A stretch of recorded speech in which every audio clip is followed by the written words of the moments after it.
ఇరాన్పై America ఆదివారం తెల్లవారుజామున bunker buster బాంబులు వేసి పెను విధ్వంసం సృష్టించిన విషయం తెలిసిందే. ట్రంప్ చడీ చప్పుడు కాకుండా అకస్మాత్తుగా తీసుకున్న నిర్ణయం పట్ల యావత్ ప్రపంచం ఆశ్చర్యానికి గురైంది. ఇక ట్రంప్ తన చర్యను సమర్థించుకుంటే రష్యా జనాలు మాత్రం 2 వారాల గడువు ఇచ్చి ఇలా అకస్మాత్తుగా దాడులు చేయడం ఏమిటని ట్రంప్ను నిలదీస్తున్నాయి. ఇక గత చరిత్ర తిరిగేస్తే ఇరు దేశాల మధ్య సంబంధాలు 1953 నుంచే సవ్యంగా లేవు. 1979లో ఇస్లామిక్ మత ఛాందసవాదులు ఆయతుల్లా రుహుల్లా ఖొమేనీ నేతృత్వంలో ఇరాన్ షాను గద్దె దించిన తర్వాత నుంచి ఇరు దేశాల మధ్య సంబంధాలు పూర్తిగా పెడిశాయి. ఇక ఇరు దేశాల వివాదాల టైం లైన్ను ఒకసారి పరిశీలిద్దాం.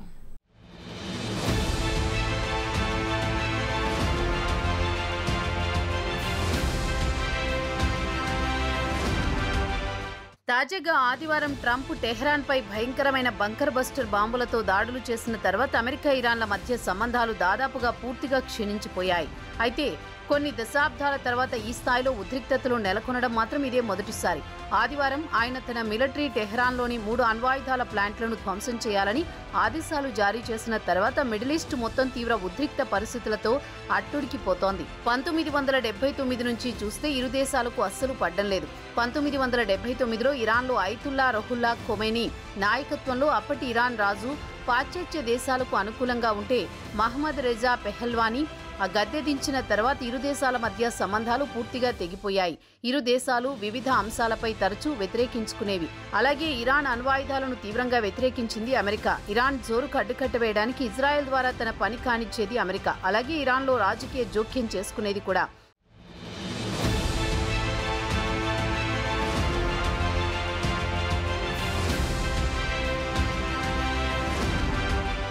ఇక ఇజ్రాయెల్ విషయానికే వస్తే ఇరాన్తో తమకు ఎప్పటికైనా ముప్పు తప్పదని భావించింది. ఇరాన్ తయారు చేస్తోన్న అణుబాంబులను తమపై ప్రయోగిస్తుందని ఇజ్రాయెల్ ఆరోపిస్తోంది. కాగా ఇజ్రాయెల్ వాదన విషయానికి వస్తే అణుశుద్ధి కర్మాగారాన్ని శాంతియుత ప్రయోజనాలకు విద్యుత్ ఉత్పత్తికి వినియోగించుకుంటున్నామని తెలిపింది. అయితే ఇరాన్ తమ వద్ద ఉన్న యురేనియంను 60% వరకు శుద్ధి చేసి పెట్టుకుంది. ఒకవేళ 90% శుద్ధి చేసే స్థాయికి వస్తే అణుబాంబు తయారు చేయగలుగుతుంది. అయితే ఈ బాంబులను ఇరాన్ గుట్టుచప్పుడు కాకుండా వేగవంతంగా తయారు చేయడంతో లేనిపోని అనుమానాలు తలెత్తుతున్నాయి. అందుకే ట్రంప్ 60 రోజులు గడువిచ్చి అణుబాంబు తయారు చేయమని ఒప్పందంపై సంతకం చేయాలని ఇరాన్పై ఒత్తిడి పెంచాడు. అయితే Iran supreme leader ఆయతుల్లా Ali Khamenei దీన్ని పెద్దగా పట్టించుకోలేదు. నిర్ద్వందంగా తిరస్కరించాడు. దీంతో మరోమారు 2 వారాల గడువిచ్చాడు. మరి ఈలోగా ఇరాన్ బాంబులు తయారు చేయగలదు అనుకున్నాడో ఏమో ట్రంప్ అణు ప్లాంట్లపై బాంబుల వర్షం కురిపించాడు. ఇక సమీప భవిష్యత్తులో ఇరాన్ అణుబాంబుల జోలికి పోకుండా చేసింది అమెరికా. ఆదివారం నాడు అమెరికా ఇరాన్కు చెందిన 3 అణు ప్లాంట్లపై 125 విమానాలతో 75 బాంబులను కురిపించింది. దీనికి ప్రతీకారం తప్పదంటూ హెచ్చరించాడు Iran supreme leader Ali Khamenei.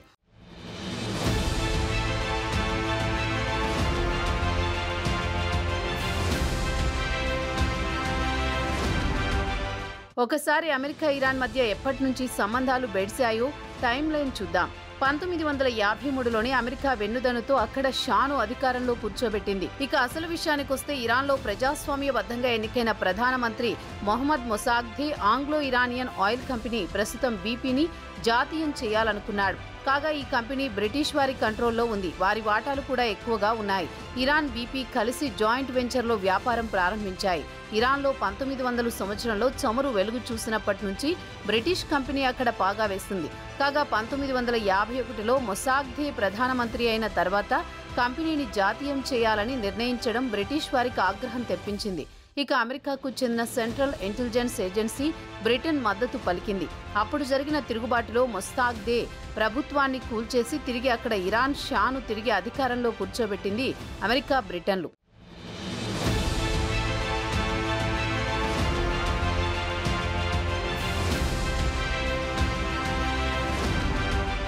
ఇక 1957లో ఇరాన్ షా ఇరాన్లో న్యూక్లియర్ ప్లాంట్ను శాంతియుత ప్రయోజనాలకు వినియోగించుకుంటామని చెప్పడంతో అమెరికాతో పాటు పాశ్చాత్య దేశాలు అంగీకరించాయి. ఇరు దేశాలు సంతకాలు కూడా చేశాయి. న్యూక్లియర్ ప్రోగ్రాం పౌరుల ప్రయోజనాలకే వినియోగించుకుంటామని ఒక ఒప్పందానికి వచ్చాయి. అప్పటి America president Dwight D Eisenhower Iran Shah సంతకాలు కూడా చేశారు. ఇక దశాబ్దం తర్వాత ఇరాన్కు అమెరికా న్యూక్లియర్ రియాక్టర్ పాటు యురేనియంను పంపించింది. యురేనియం నుంచి ఇంధనం తయారు చేసుకోవడానికి అనుమతించింది. ప్రస్తుతం ఇరాన్ యురేనియంను విద్యుత్తో పాటు ఇతర అవసరాలకు వినియోగించుకోకుండా బాంబులను తయారు చేయడం వివాదంగా మారింది. అటు తర్వాత 1979లో ఇస్లామిక్ విప్లవం మొదలైంది. అప్పటి వరకు టెహ్రాన్కు వాషింగ్టన్కు మధ్య సంబంధాలు మెరుగ్గానే ఉండేవి. అయితే ఇరాన్ ప్రజలు ఇరాన్ షాను గద్దెదించాలని పెద్ద ఎత్తున ఉద్యమించారు. ఇక పాశ్చాత్య దేశాలు ఇరాన్ షాకు అండగా నిలిచాయి. దీనికి కారణం వారి వ్యాపారాలు ఇరాన్లో ఉండడమే. 1978 ఇరాన్ షాకు వ్యతిరేకంగా ఉద్యమం తీవ్రతరం కావడంతో ఇరాన్ షా జనవరి 1979లో దేశం నుంచి పారిపోయాడు. విదేశాల్లో ఉన్న ఇస్లామిక్ స్కాలర్ అయతుల్లా రుహల్లా ఖొమేనీ కొత్త ఇస్లామిక్ రిపబ్లిక్ పాలన కొనసాగించడం ప్రారంభించారు. ఒక విధంగా చెప్పాలంటే ఇరాన్లో అప్పటి నుంచి తాలిబాన్ లాంటి పాలన సాగుతోంది. అయితే తాలిబాన్లో అంత తీవ్రం కానప్పటికీ ఇస్లామిక్ షరియా చట్టం ప్రకారం పాలన కొనసాగుతుందని చెప్పుకోవచ్చు.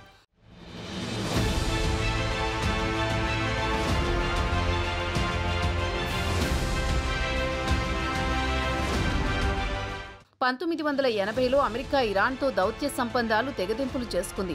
ఇరాన్ షా క్యాన్సర్ చికిత్సకు అమెరికా చొరవ తీసుకోవడం ఇరానియన్లకు ఆగ్రహం తెప్పించింది. ఆ తర్వాత ఇరానియన్ విద్యార్థులు టెహ్రాన్లో ఉన్న అమెరికా రాయబార కార్యాలయంలోకి దూసుకుపోయి 52 మంది అమెరికన్లను కిడ్నాప్ చేసి 444 రోజుల పాటు తమ వద్ద బందీలుగా ఉంచుకున్నారు. దీంతో వాషింగ్టన్ ఇరాన్తో దౌత్య సంబంధాలు పూర్తిగా తెగతెంపులు చేసుకుని ఇరాన్పై ఆంక్షలు విధించింది.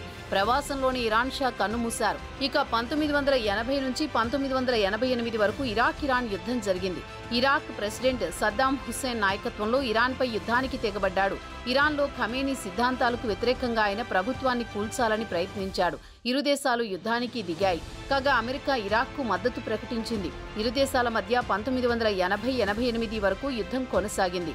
సద్దాం హుస్సేన్ ఇరాన్పై రసాయనిక ఆయుధాలు ప్రయోగించాడు. దీంతో ఇరు దేశాలకు చెందిన వేలాది మంది సైనికులు ప్రాణాలు కోల్పోయారు.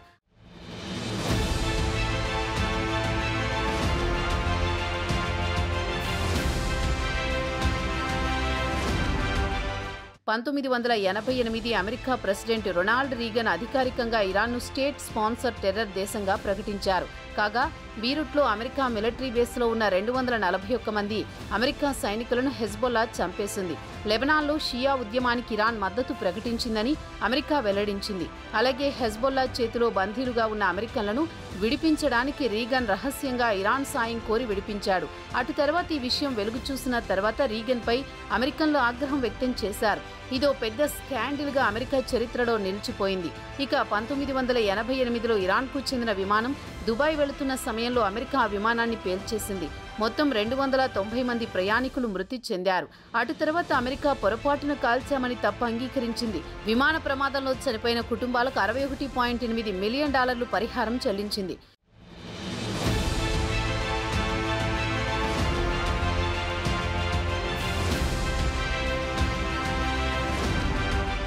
ఇక 1955 నుంచి 1996 వరకు బిల్ క్లింటన్ ఇరాన్పై ఆంక్షలు విధించారు.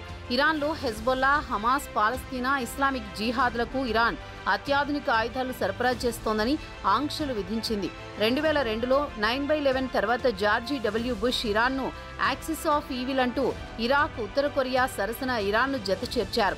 2013 నుంచి 15 వరకు అమెరికా ప్రెసిడెంట్గా ఉన్న ఒబామా ఇరాన్తో 2015లో ఉన్నత స్థాయి చర్చలు జరిపారు. 2015లో ఇరు దేశాల మధ్య న్యూక్లియర్ డీల్ కుదిరింది.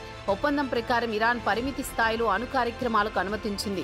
దీంతో China, Russia, France, Germany, Britain, European యూనియన్లు ఇరాన్పై ఆంక్షలు ఎత్తివేశాయి.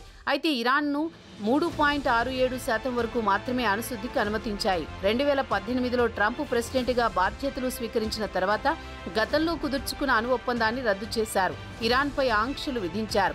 2020లో Iran top military general Qasem సులేమానీని అమెరికా డ్రోన్ ద్వారా ఇరాక్లో చంపేసింది. 2025లో మరోమారు ట్రంప్ అధికారంలోకి వచ్చిన తర్వాత ఖమేనీకి లేఖ రాస్తూ 60 రోజుల్లోగా ఒక ఒప్పందానికి వచ్చి అణు ఒప్పందంపై సంతకాలు చేయాలని, లేదంటే తగిన విధంగా బుద్ధి చెబుతామని హెచ్చరించాడు. చెప్పినట్టే ట్రంప్ ఆదివారం అణు ప్లాంట్ను ధ్వంసం చేశాడు. ఇక ఇరాన్ అణుబాంబులను తయారు చేయడం ప్రస్తుతానికైతే వీల్లేకుండా చేశాడు the great American president Donald Trump. Trump అనుకున్నది సాధించాడు. మరి దానికి భారీ మూల్యం చెల్లించుకోవాల్సి వస్తుందని ఖమేనీ హెచ్చరిస్తున్నాడు. మరి ఇరాన్ నెక్స్ట్ ప్లాన్ ఏంటో వేచి చూడాల్సిందే.